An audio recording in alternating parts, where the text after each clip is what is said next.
The pandemic has hit many of us hard.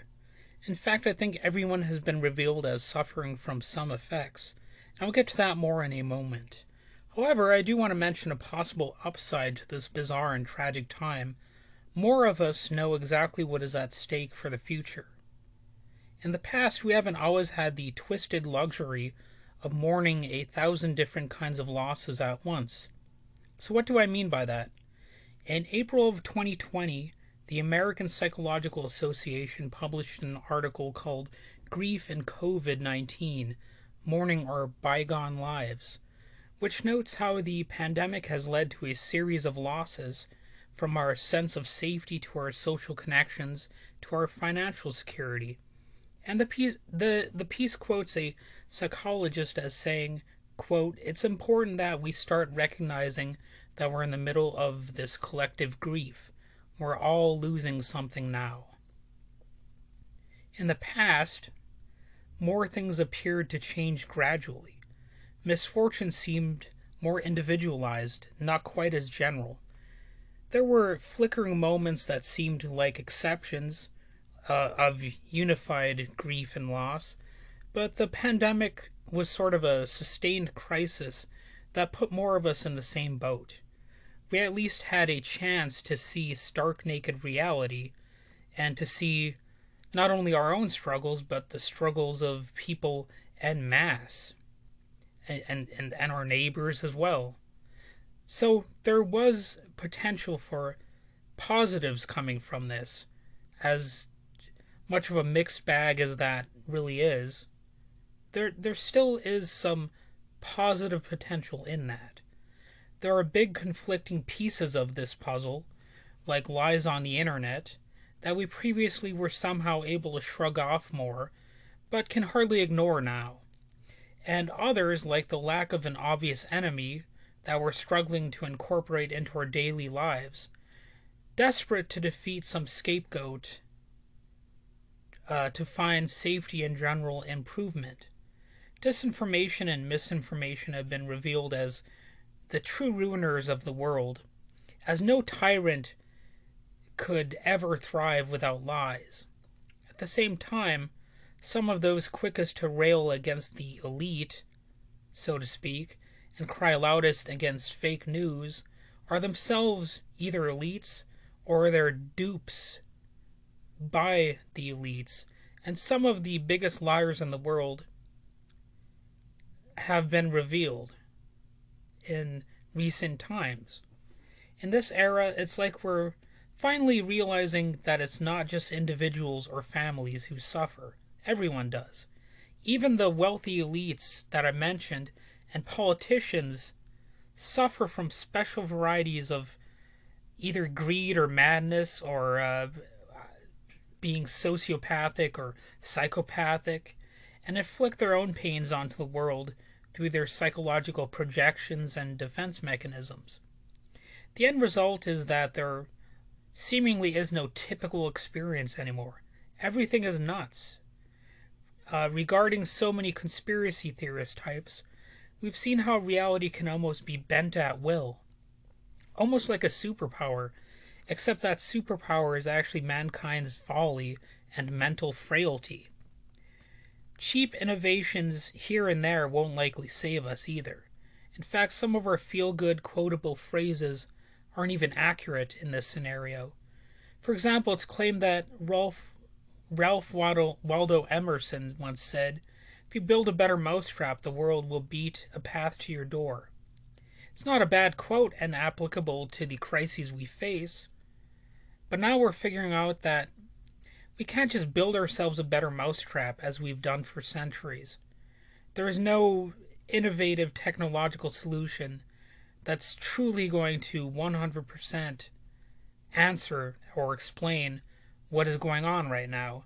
The truth is a lot clunkier than convenient solutions, which is perhaps mirrored by the fact that Emerson apparently never actually said that about mouse traps, but instead said, quote, "If a man has good corn and wood, or boards, or pigs to sell, or can make better chairs or knives, crucibles or church organs than anybody else, you will find a broad, hard-beaten road to his house, though it be in the woods. So now that is obviously a much clunkier sentence than the simple one about, building a better mousetrap.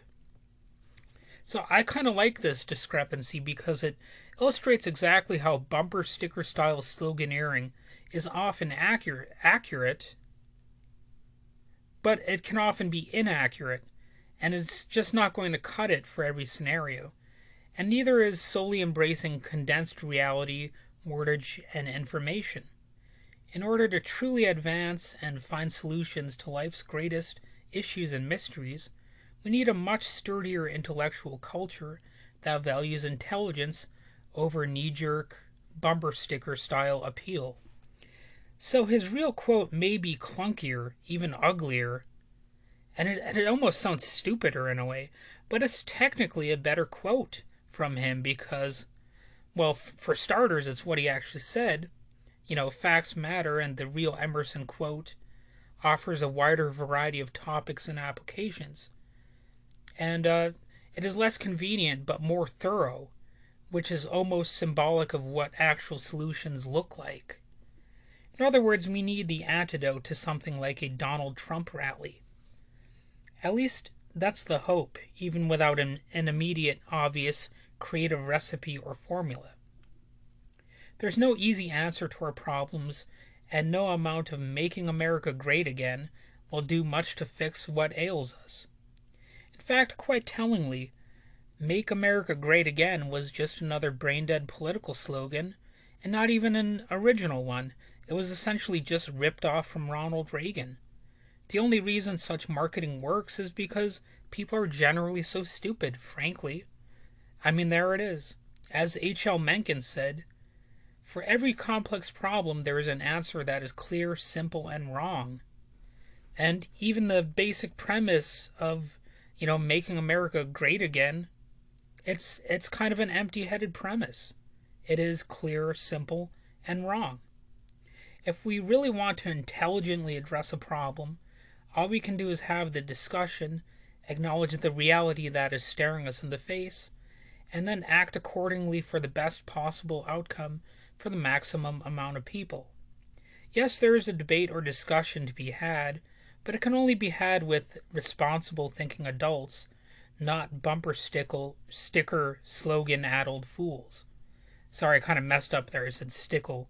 But I was going to say the word addled after that, so there you go.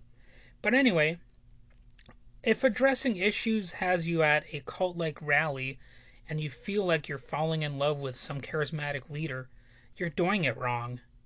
The same likely applies if you scapegoat the problems as all emanating from one group or one individual. So when I'm criticizing Trump here, I don't want you to get me wrong. It's not just that I'm anti-Trump. I actually criticize both parties. I try to criticize them equally, although these days one seems worse than the other. It's almost like an optical illusion, because one seems to lead to the other. One of the biggest issues at the center of this conversation is globalization, or the way that resources and decision-making are truly being globalized, so to speak, into the hands of unaccountable corporations on an international scale, and various elites who serve them, as well as the masses who serve their institutions.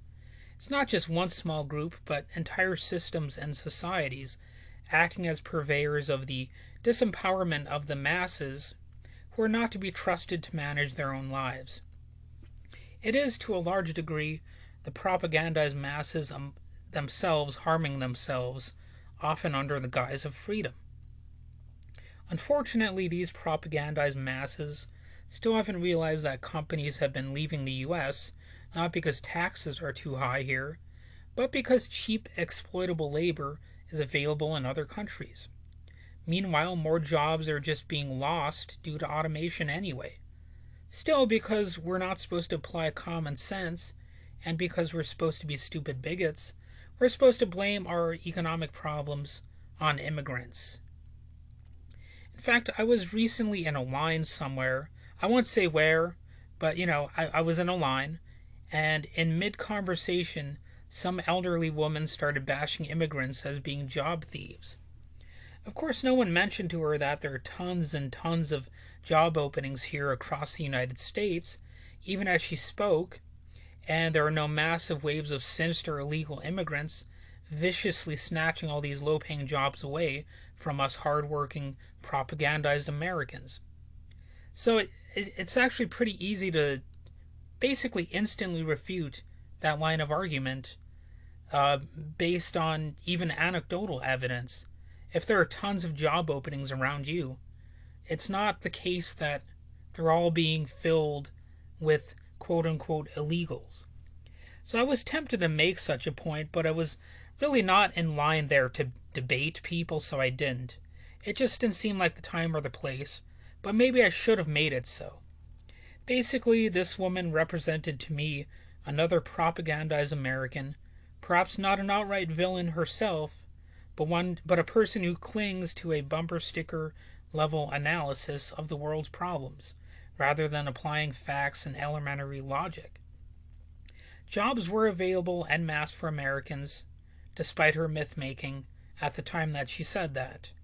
Her critical thinking was not available, however, at least not in that instance, and that can make a great deal of difference. Every time someone fails to apply logic and reason, it's a potential opportunity for anti intellectual charlatans to reign supreme, and most certainly take even greater advantage of us all. So basically, that's all I have to say here for now. Hopefully, you enjoyed my rant here. Hopefully, it provides food for thought, and have a good day.